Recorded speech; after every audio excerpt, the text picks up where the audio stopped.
Update. Am I the a-hole for threatening to take legal action against my ex-wife's stepdaughter if she doesn't pay for the gift she broke?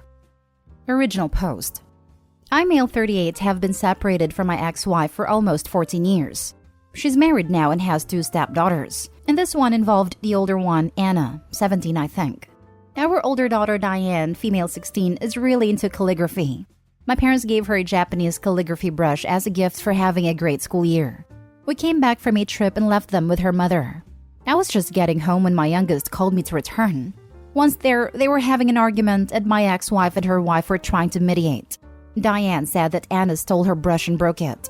Anna says she took it with permission from Diane, which is a lie, and we checked, and she accepted breaking it, but replaced it with another one, a cheap one.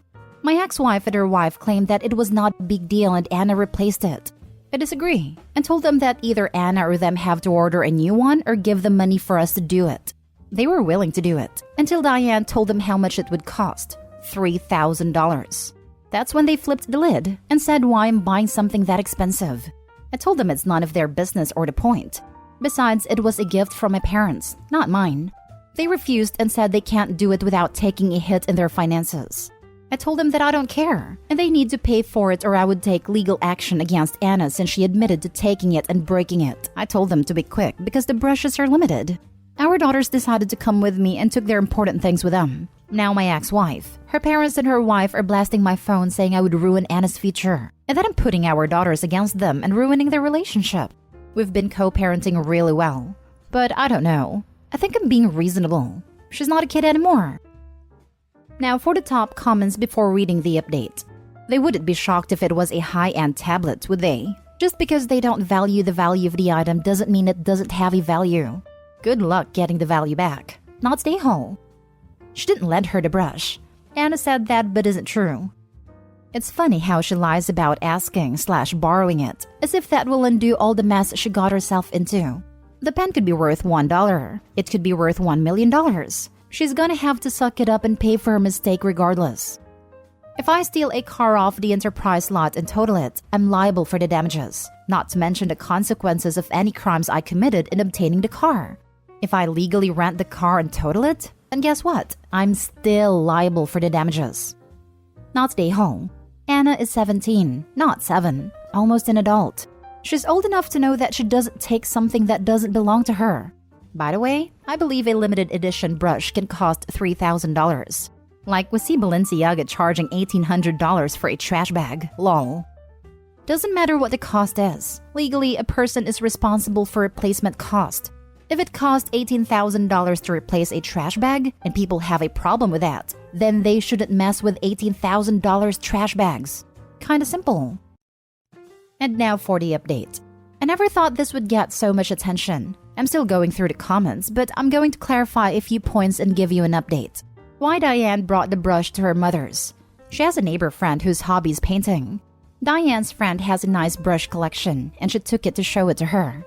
Why did she leave the brush at her mother's?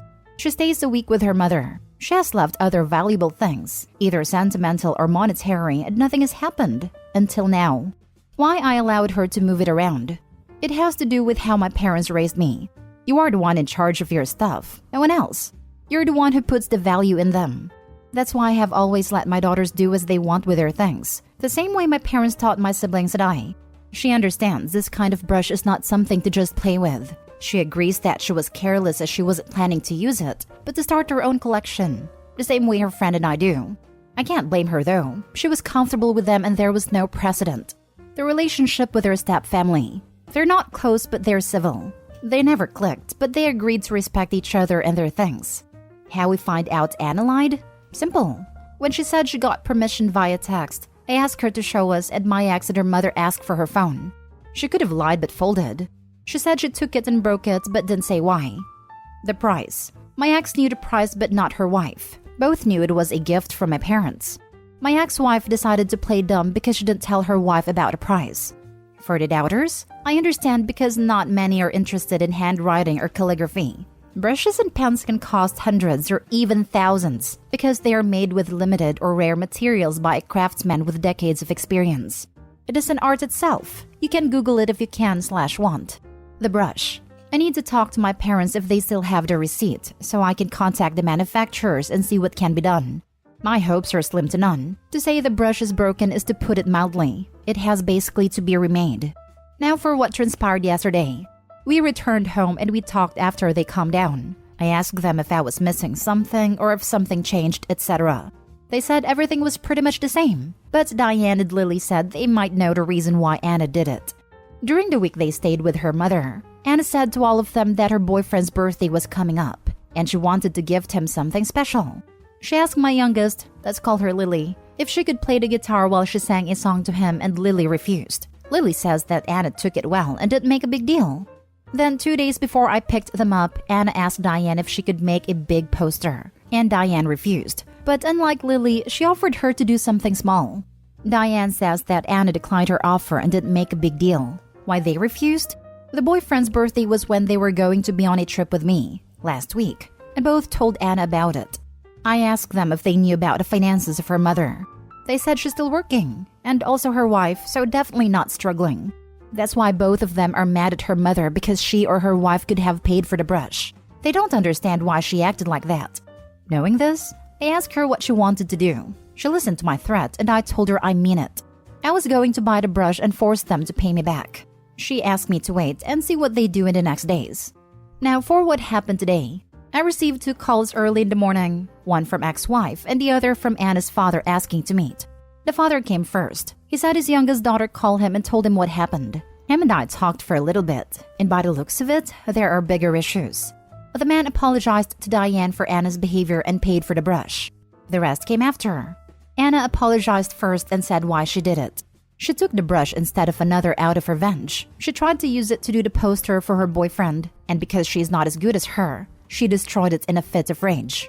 Once calm, she saw her mistake and looked for another one online. She saw how much it cost and decided to buy a cheap one.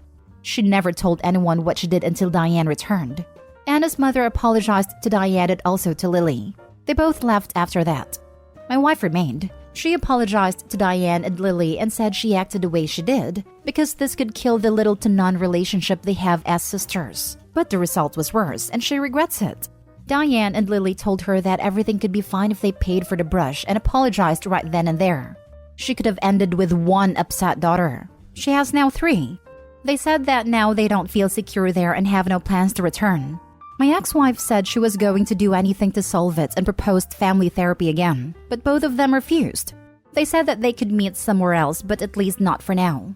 They left us alone. We talked mostly about logistics and a few things I wanted to confirm. Lastly, I talked with my daughters again and both still are pretty upset. The relationship with her mother took a major hit and they're not happy with how it was resolved, but neither do I. We're going to see my parents in the upcoming days. Diane wants to talk with them about the money before buying another brush. Thank you for taking your time. I try to cover as much as I could, but I will try to answer if you have questions. She could have ended with 1 upset daughter and now she has 3. Harsh, but true. Taking others' stuff and breaking it and buying a cheap one to replace it. Wow, parents tries to correct mistakes. But Opie's ex-wife was a terrible mother. You are not entitled to others' stuffs. To be fairly fair, if my son made a $3,000 oopsie, I'd be looking for financial compromise myself. Even to someone well off, that's a freaking huge chunk of money. That's my entire savings. She said she acted the way she did because this could end the little to non-relationship they have as sisters. Yes, because the one thing everyone knows about siblings/step-siblings is that showing obvious favoritism to one of them by not punishing them for breaking another one's extremely expensive possessions is guaranteed to make everyone get along better. Ex-wife can't even give an honest apology. She acted the way she did because she chose her wife and stepdaughter over her own daughter.